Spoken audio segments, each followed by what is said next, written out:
Hi, and welcome to Treasures of Jefferson County, the program where we highlight historic and other interesting sites across our area. I'm Matt Keeney with JCTV. Today we'll take a visit to two local attractions which are incredible examples of hard work, dedication, and faith. Each of these sites was built by one man with his own two hands. Let's start with a trip to the Black Madonna Shrine and Grottos.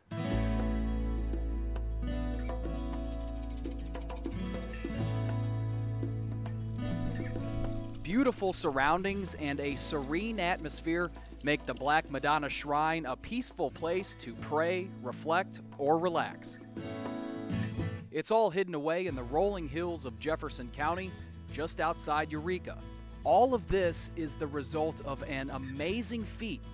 Everything you see here, every statue, every grotto, every stone, was put into place by one man. He was very, very dedicated. He is Brother Bronislaus, a Franciscan monk who came here from Poland in 1927. Cardinal John Glennon, the Archbishop of St. Louis at the time, invited Bronislaus and his fellow Franciscan brothers here to help those in need.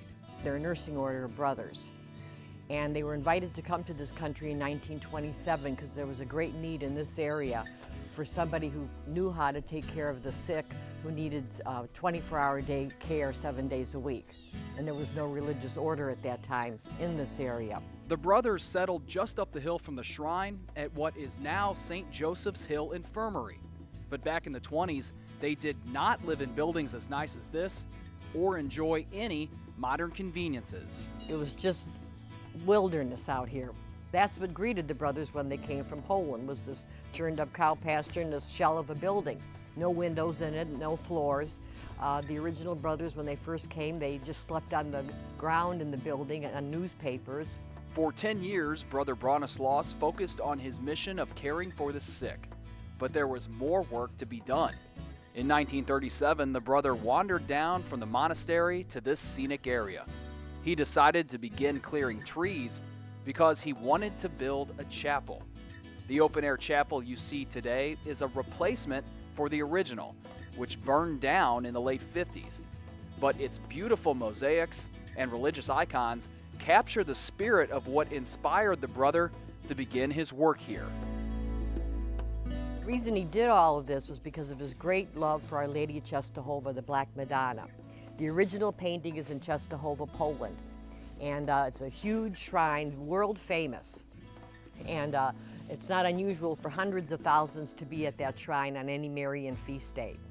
And Brother, when he was a boy and growing up, he went with his family to that shrine. So he wanted to dedicate this hill when he came to this country to Our Lady of Czestochowa. Many church historians believe the painting is more than 2,000 years old.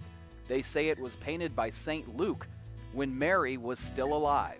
Early Christians wanted a remembrance of her, so they begged and pleaded for her to please allow a painting to be done. So she finally agreed, and she posed for the painting, and it was painted on a tabletop that was taken from the home of the Holy Family, a table that Jesus and St. Joseph made when they lived together as a family in Nazareth and that they ate their meals off of. And it was painted by St. Luke. St. Luke was an evangelist. He was a famous physician for his time and also a great artist. There's many pictures that are said to have been painted by St. Luke. Now, after the painting was finished, our Blessed Mother was so pleased with it that she put her impression into it. And she said, "My graces will accompany it." And there's 1,500 first-class miracles that are attributed to the intercession of Our Lady of Czestochowa in Poland at the shrine there. The painting is said to have survived many battles and destruction several times during its long journey from Jerusalem to Poland, where it finally came to rest in the late 1300s. One of those intense battles raged in Constantinople. Some historians think that's where Our Lady of Czestochowa earned its famous title, the Black Madonna. There were still those that wanted to do away with the Christians, and these were the Turkish Muslims, and they invaded Constantinople, and they just tried to destroy the entire city. And after the battle was over and they finally left, those who had survived somehow or perhaps went into hiding when the Turks came, they came and they started clearing away all the rubble and the debris, and they found that the painting had was completely intact. It had still been intact. It didn't burn up in the fires or anything like that, but it had turned dark from the heat from the fire and smoke. And that's one legend of how she became known as the Black Madonna. You can view a replica of Our Lady of Czestochowa in the open-air chapel. But that's just the beginning of what you can see here. A walking tour of the grounds includes 8 stops, all grottos built by Brother Bronislaus over a 23-year period. Some of the grottos honor saints, like the St. Francis Grotto.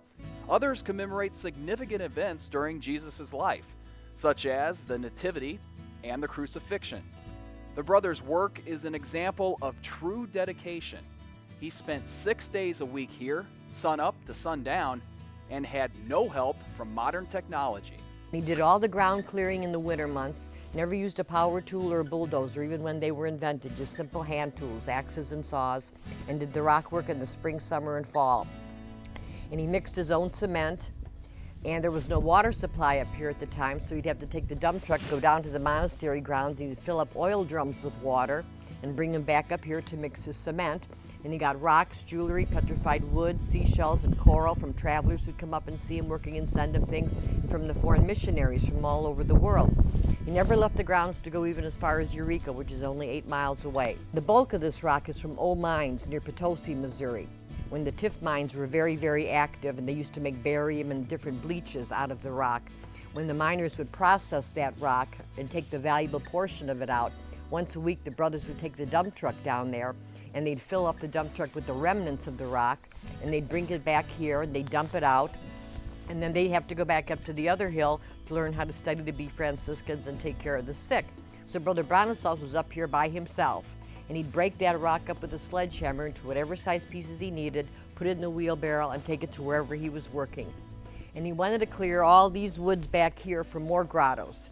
There's statues around the back of the parking lot and one at the edge of the clearing in the woods there to Our Lady of Fatima. They were all donated by people for more grottos.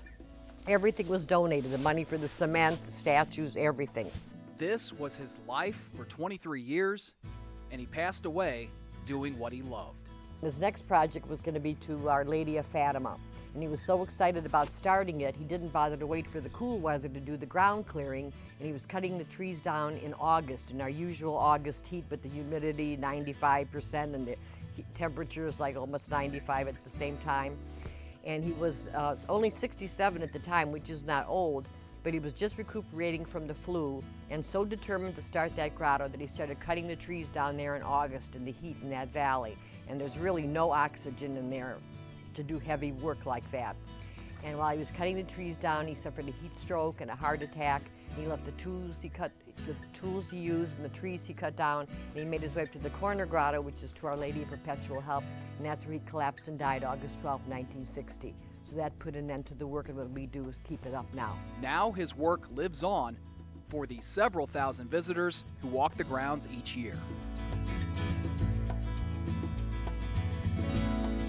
If you'd like more detailed directions or need more information about the Black Madonna Shrine and Grottos, just call the number on your screen. Now we turn our attention to a local landmark, which in many ways is similar to our first visit. It's a giant cross made out of rock, and like the grottos, it was built by one man. You may have seen it if you're leaving Hillsboro, driving north on Highway 21, just before the exit to Highways M and Double M. Now, let's take a visit to Ray Rouleau's Rock Cross.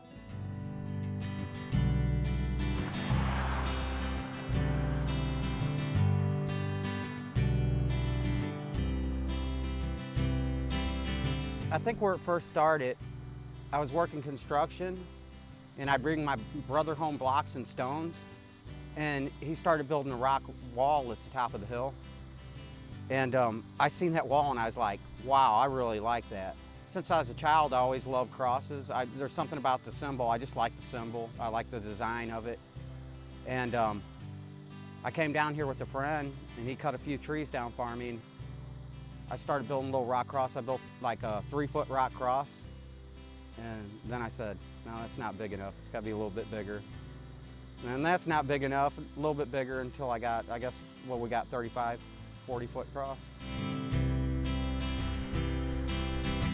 Religion kind of played, it started with one person.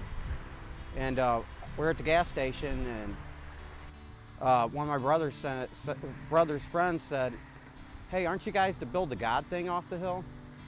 And we were like, "What?" "Yeah, you guys built a God thing off a hill." And we were like, we didn't know what he was talking about. And that's probably basically what gave me the idea was my brother wanted to spell Jesus off the hill. And I thought it was more fitting to have a cross.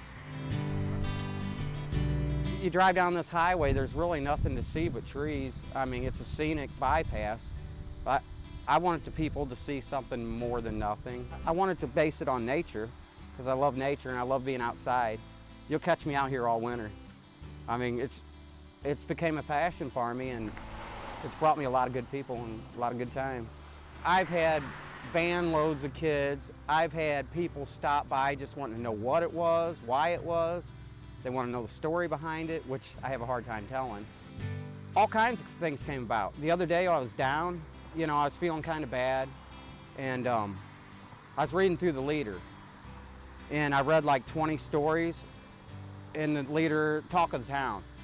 And everything was negative, complaining about this person, complaining about that person, complaining about this and that. And there was one article in there that I really loved. And it says, "To the gentleman building the rock cross, a mile before Barnhart exit on New 21. And I'm assuming it's she said, "It's awesome." She goes, "I love to look at it, and I'd love to know the story behind it." And she said, "Keep up the good work, thank you." And so, yeah, it's affecting a lot of people.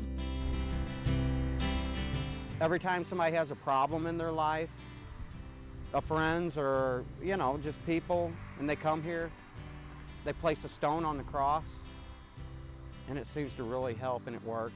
Or if somebody passes, they'll put a stone on there, and it makes them feel better. I'm making a lot of people feel good, so it's got to be a good thing, and they're making me feel good.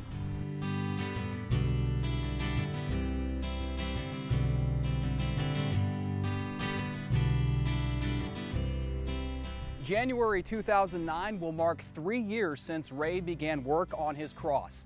And he's not done. You may even see him working on the hill as you drive by on Highway 21. He'd love it if you gave him a honk and a wave. And that will do it for us here on Treasures of Jefferson County. Thanks so much for watching JCTV.